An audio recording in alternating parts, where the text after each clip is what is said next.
지난 4월 26일 변호사 시험 합격자 발표가 있었습니다. 다행히 저는 합격을 했고요. 원래는 합격하고 나면 합격 수기를 작성해서 올릴 생각이었는데 예상치 못한 일정들이 많아지는 바람에 작성을 할 수가 없었습니다. 그래서 이렇게 생각나는 대로 하나씩 영상을 만들어서 올리기로 했으니까요.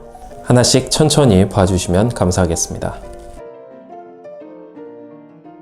오늘은 앞으로의 이야기들을 이해하는 데 필요한 기본적인 내용들을 말씀을 드리려고 합니다. 먼저 저는 학부에서 행정학을 전공을 했고요. 신문방송학을 제2전공으로 공부하다가 한 과목을 덜 들어서 부전공으로 돌렸습니다. 그리고 대학원에서 신학을 전공을 했고요. 법학 과목은 2002년에서 2004년 사이에 민법 총칙, 헌법 1, 행정법 1, 행정법 2 이렇게 4과목을 수강한 바 있습니다. 제가 2016년도에 로스쿨에 입학을 했으니까 거의 10년도 더 넘게 전의 일이죠. 그 뒤로 이제 법학과 상관없는 인생을 살다가 2013년에 다시 법학 공부를 해보고자 마음을 먹게 됩니다. 그래서 시험 삼아 법원행정고등고시에 응시를 하려고 헌법, 민법, 형법 기본서를 사서 한 번씩 읽었고요. 그리고 법행바이블이라는 이 시험을 준비하는 분들은 잘 아시는 그 책을 사서 또 한 번 풀고 읽었습니다. 그리고 시험을 봤는데 정말 처참한 점수가 나왔죠. 어쨌든 그 정도가 이제 저의 공부 내력이고요. 그러고 나서 이제 2016년도에 로스쿨에 입학을 하게 됐고 2018년까지 3년 동안 법학 공부를 하였습니다. 그리고 2019년 1월 8일부터 12일까지 제8회 변호사 시험에 응시를 하였고 지난 4월 26일 합격자 발표 소식을 듣게 되었습니다. 다음으로는 이제 제 단점과 그 대안들에 대해서 말씀을 드리려고 합니다. 저와 비슷한 단점을 갖고 계신 분들은 이래도 합격할 수 있구나 이런 생각을 하시면 되겠고 이런 단점이 없으신 분들은 이런 단점이 있는 사람도 합격을 했구나 나는 열심히 하면 합격할 수 있겠군 이런 생각을 하시면 되겠습니다. 첫 번째로 저는 흔히 말하는 비법 비사시입니다. 법학사가 아니고 사법시험 경험이 없다는 것이죠. 그러다 보니까 이제 법학사 출신 또 사법시험 유경험자들에 비해서 법학에 대한 이해도가 떨어질 수밖에 없었습니다. 당연한 얘기죠. 저는 그래서 이러한 단점들을 극복하기 위해 그 동기들보다 더 많은 시간을 투자를 해야겠다라고 마음을 먹고 하루에 거의 모든 시간을 공부에 쏟아붓기로 하였습니다. 두 번째로 저는 돈이 부족했습니다. 흔히 말하는 경제적 취약계층이죠. 그래서 인강은 아예 생각조차 할 수 없었고요. 대신에 학교 교수님들의 강의를 인강이다 생각하고 열심히 들었고 또 많은 책들을 봄으로써 부족한 부분을 보충하려고 노력을 하였습니다. 또 실제 재정 문제를 해결하기 위해서 약 1년 정도는 아르바이트와 학업을 병행을 하였고요. 그렇게 노력을 했는데도 졸업을 하고 나니 빚이 어마어마하게 늘어나 있었습니다. 그래도 어쨌든 무사히 졸업을 했고 합격을 할 수 있었죠. 세 번째로 저는 집과 학교의 거리가 멀었습니다. 대중교통으로 약 2시간 거리, 그래서 왕복 4시간이었는데요. 이 4시간이나 되는 긴 시간을 길에서 허비할 수가 없다고 판단을 해서 저는 주중에는 학교에서 잠을 청하고 주말에만 집에 오는 식으로 하였습니다. 사실 학기 초반에는 학교 시설이 익숙하지가 않아서 열람실 책상에 엎드려 자고 그러기도 했는데요. 시설에 익숙해진 다음에는 간이 침대가 있는 학교 수면실에서 잠을 청하였고요. 수면실에 자리가 부족할 때는 휴게실에 있는 안마의자에서 자기도 하였습니다. 네 번째로 저는 암기에 취약합니다. 사실 대한민국의 모든 시험이 암기력 측정 시험이고요. 사법시험이 그 끝판왕이죠. 변호사 시험도 크게 다르지 않아서 암기력이 뛰어난 사람들이 100번, 1000번 유리합니다. 저처럼 암기에 취약한 사람들은 정말 불리한 시험일 수밖에 없죠. 저는 이러한 불리한 점을 극복하기 위해서 제가 나름 뛰어나다고 생각하는 이해력을 활용하기로 하였습니다. 그래서 많은 책들을 읽으면서 이해도를 높이고 그를 통해서 흔히 말하는 리걸 마인드를 형성하는 데 집중을 하였습니다. 그래서 실제로 학교 교수님들 몇 분에게서 리걸 마인드가 있다, 리걸 마인드가 돋보였다 이런 평가를 듣기도 하였는데요. 실제로 제가 리걸 마인드가 있는지는 저도 잘 모르겠습니다. 리걸 마인드가 뭐죠? 다섯 번째로 저는 글씨 쓰는 속도가 매우 느립니다.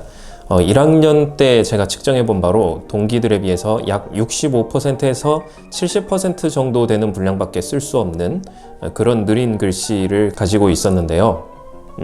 가장 빠른 동기분에 비해서는 거의 뭐 반도 되지 않는 그런 속도였죠.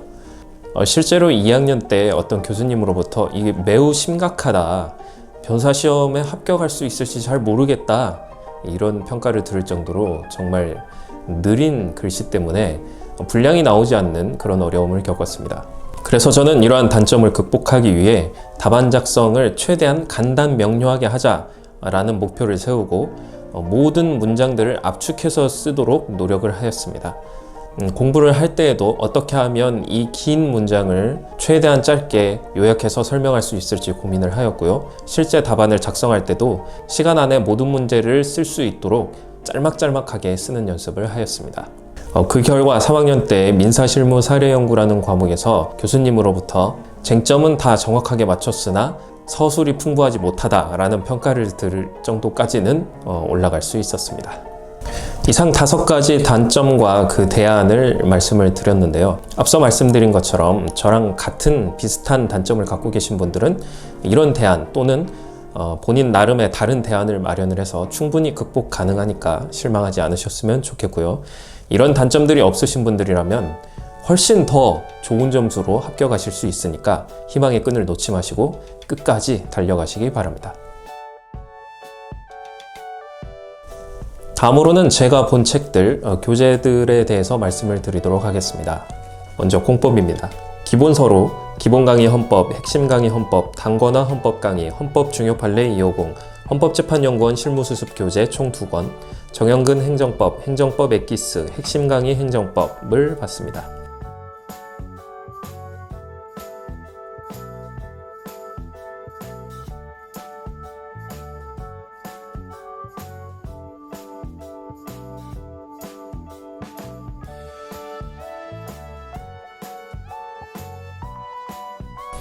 네, 이상 제가 본 책들, 교재들을 말씀을 드렸는데요. 이렇게 많은 책을 볼 필요가 없습니다. 네.